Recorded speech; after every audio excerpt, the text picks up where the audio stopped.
Welcome in then to the latest edition of Extra Time. Nadem is here, as is Shaka. If we told you to dress up, you wouldn't have done. No, correct. No, exactly. No, I'd never do what I'm told. No, yeah, so Ever. I've never ever done it. So the fact we just if you say dive in that swimming pool, yes. I won't dive in. No, exactly. Yes. Yeah. Look, just because I don't know, they made me work on what day is it? Christmas Eve. Christmas Eve. Yes. So I thought, well. So did you purchase those, or did you find? No, this was actually hanging on the front door. Oh. And this was already in the cupboard. Okay. Ho, ho, yes. ho. Yeah. And my little friend here. Yeah. What is he singing? I'm a gift. What's he singing? I'm a Christmas gift. Oh, was it Bennett? This is. And he had eyes. Right. Well, my dog ate it. But the dog ate it. Yeah. Right. Yeah. And you've made no effort whatsoever. No, I haven't. You came in. No, what you dressed as? I'm dressed as someone's got to put up with you for another 10 minutes. Dressed as 10 minutes? Goodness me. You're dressed as a TV I've got presenter. to deal with Josh all Christmas. Now I've got to deal with you as well. 10-year-olds. Right. Craig, who would win? Urawa Reds or Chelsea? This is for Shaka. Urawa Reds. What was the question? Who would win between them and Chelsea? Chelsea. Chelsea. Urawa Reds, they had, I think they had 2 pot shots at goal in 90 minutes against Crystal Palace, against Man City. Yes. Awful. Shaka, why didn't you come in today? I was given the option to stay at home, so I took it. Wow, I wish someone else took it. Ever been part of a dressing room that was trying to get a coach? I told you, I'm going to... Now that I know this has annoyed you, right, this is going to be Outfit City. Oh, good. For the next half of the season. Nadem, you keep saying, let's get this done, and then you keep interrupting. Nadem. Well, the show went too long, didn't it? Because you kept interrupting. Dan, I'm sorry for you, man. Sorry, Dan. Oh. Sorry, Dan. Nadem, What? have you ever been part of a dressing room that was trying to get a coach sacked? If so, was it discussed or understood by action or deed? After Poch has a go at his players on Friday and 75 minutes of them walking around the pitch at Wolves, I can only assume that's what's going on at Chelsea. 75 minutes walking around, that feels a bit harsh. But I have seen some people in a couple of my... one person in a couple of my squads try and get 3 managers sacked across the years, yes. Wow. Each time, it didn't go down too well. And he thought, I'm going to go and speak to the director, I'm going to go and speak to this guy, that guy. And very quickly you realise that, you're not supposed to have a direct line to a director to dictate who manages you as a player. But yeah, I have seen it. And it's pretty toxic when someone believes that they can get somebody out like that because they don't like them, yeah. I wonder what he's doing now, Nadem? If you're Sterling... Well, he's not in football anymore, Dan, is he? He's not in football anymore. If you're Sterling's teammate, do you let him hear it in the dressing room or do you just give him the silent treatment? You're saying that you would have spoken to him at half-time. I think all the guys I played with would have... Yeah. Wow. Have you seen it happen? Yeah. Is it a regular thing, more regular than we would think? I don't know. I mean, certainly in the teams I played for, particularly when you're having such a hard time, right? He is and was the best. He was the best performer at the start of the season. That's slightly tailed off a bit now. Spending half his time on the floor. Yeah. Should have been. He was booked for diving in the second half.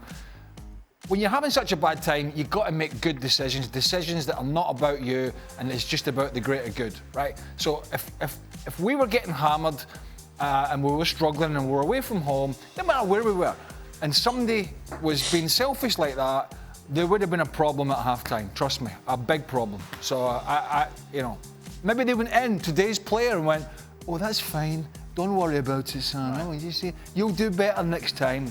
Jesus. Shaka, have you seen it?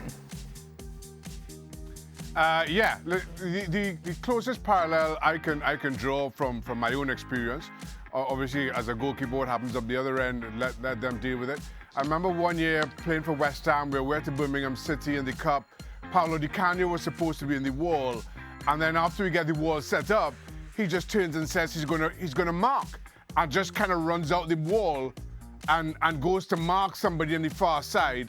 Birmingham City take a quick free kick right where he was standing. It goes in, and this was a couple of minutes before half time, and I absolutely lost it in the dressing room at halftime with Paulo. Thankfully, we come back in the second half, we won the game, and we were just able to kind of put that behind you. But from my own experience, that is the closest parallel I can draw. I hope somebody said something, because it was ridiculous. It was inexcusable. Do those lights work around your neck, Shaq? Or are they just for show? The batteries are dead. Oh, The batteries are dead. I know where you're going for a drink after this show. I'm going to turn up dressed like this. Good, that'd be nice. Good, Annoying. lovely. Nadem, what, have you seen it? Yeah, I've seen it. And to be honest, I think this might be a bit different to the guys, but I think Raheem Sterling is more aware than we think, and I reckon he would have apologised at half-time. Because when he was at Man City, more often than not, he'd probably be passing that, because that was the culture that existed there. So I think he's going to be old enough, wise enough to come in and sort of get ahead of it. Because yeah, if people come raining down on you saying how stupid you are for not passing the ball, I think that can get some people's back up. But I think he'll know in that moment that was the wrong decision, especially given the fact that he didn't end up with a goal. We did this on the show, so let's put a slightly different angle. Someone's asking who's worse, Chelsea or Manchester United. Nadem, which dressing room would you prefer to be in? That is a cracking question. I think I'd have to say the Chelsea one, just because people haven't been there long enough to be presenting their worst selves. Whereas I think for some of the people at United, they've been there so long and some of them have tasted success, and for some now it's not going so well, that they could actually be a lot more miserable. Whereas I think the Chelsea one's probably a bit more hopeful, even if it's unrealistic. What about you? Looking well, innit? What? The question, which dressing room? Don't encourage him, Shaq. The one with the best fancy dress. Right, good. Shaka, which dressing room? I agree with Nadem. Chelsea. I just feel Chelsea is still kind of new into this Todd Burley era. At the very least, he showed he's willing to spend. I'm not sure that Manchester United are. I think both clubs have a lot of problems. United's hierarchy don't seem to have much of a clue themselves.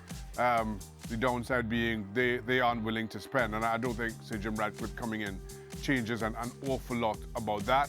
At least Chelsea could throw money at their problems. Hopefully they get it right at some point. Craig. See how easy Shaka buckles? What do you mean? Well, do you remember the start of the World Cup? When something happened and he changed his mind. Yes, he backed Argentina. They lost to Saudi Arabia, then he changed his mind. He buckled. Yes. And he's had a bit of stick at the start of at the main show. He had a bit of stick about not being very Christmassy. Right. And when he went off camera, he buckled and went away and put a jumper on. Oh. And Maybe he's just joining in. Oh, he buckled. I don't know. I was on for the Christmas show, and Dan told me don't dress up. Dan By the said way, that's the not Christmas what we're show doing. Yes. that I wasn't invited Yes, onto, yeah. and I'll get to that later down the line, Right. were people dressed up? No. Why not? That's disgraceful. we did. Dan said no. There's not even any flowers, and I had There's not I had even a any Christmas flowers, jumper. you remember? I had a Christmas jumper that was ready our to old go. boss that used to put these cheap No, clothes. we've had since he's left. We've had flowers, definitely. I think this is the first year we're flowerless. Well, that's Yeah, it's the even first more year. reason for me to be. Craig, considering how dysfunctional and seemingly ambivalent much of the Manchester United squad is, do the guys think an appointment of a take-no-guff manager like Antonio Conte would be the answer for the remainder of the season? The football couldn't be much worse, and a clear-out is in order. No, I don't think it's as easy as that, because they've had at least a couple. So moving on from David Moyes, Van Gaal doesn't take prisoners. Mourinho certainly doesn't take prisoners, and Ralph Rangnick, who knows? And Ralphie come in, Ralphie left. And then everybody's friend was there, Ole Gunnar Solskjaer. Actually did all right, actually, for a period, but yeah, doesn't make him a good manager. So no, I don't think... calling for him to be sacked for much of his time there. Yeah. Must have kind of done that good a job. All right. For Craig, who's been the best midfielder in the Premier League this season? Wow. Well, Declan Rice is the suggestion, this person. yeah, Declan Rice, Douglas Luiz. You know, I can go around Man City. Rodri. Yep. I'm a big fan of Rodri. Liverpool. I don't think we've seen the best of him. He's injured at the moment. I don't think we've seen the best yet of McAllister. I saw Dominic Szoboszlai has been terrific, but I would nail my colours to the mast with Declan Rice. Nadim, do you agree? Yeah, I think that's fair. I think all those people he named have been very, very prominent. And the Douglas Luiz one that's a great shout as well, because he's been pivotal to what's been probably Villa's best ever Premier League season so far. But yeah, Rice, for them, he's been the perfect signing. So yeah, I'd probably lean that way. Final question, everyone. Hooray! Oh, yes. Shaka, have you ever played for a side where by Christmas you already wanted the season to be over? It's like a show. Oh. Nah, not by Christmas. I think there's just so much at stake. I've only been in one relegation battle with Pompey. First season we got promoted, and things weren't going great at Christmas, but we turned it around. But you know, it's always something. It's just so much options still come at Christmas, one way or the other, that it's never over. Well, it's never over. And you know what?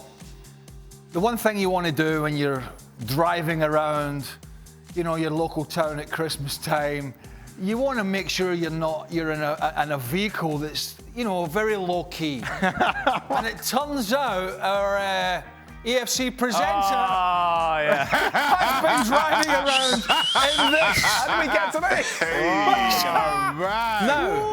Now, that is definitely. Does that not say Christmas? No wonder he's in such a rush to go out for a drink later. Shaka, He's going to go drive around town. His windows down, driving around town. Nadim, when you see that car, you think Dan Thomas, don't you? Oh, that's big, Dan Thomas. Wow. Yes, Danny boy. Do you know what I think when I see that car? If I saw that car outside my house, there's only one thing I think. Call 911. Hey, there you are. Little treat for myself. Call 911. There's a worrying person around. Or a car. Lovely. Couldn't resist it. Beautiful. Are we done? Can you see over the dashboard? Sorry? Can you see over the dashboard? Can you see over the dashboard in that thing? It came with a cushion, actually, Shaq, so that's fine. I heard you revving it there, Dave, when we went out. Vroom, vroom, vroom, vroom, vroom, vroom. We're done. Treat yourself at Christmas when can you? Thank you very much, everyone. Good stuff. Happy holidays. Shaq, just before we go, here's one for the road. Urawa Reds. Just for you, Shaq. I promise you, no eggnog has been consumed. No eggnog has been consumed ahead of today's show. Whatever you're doing over the festive period, be sure to enjoy it.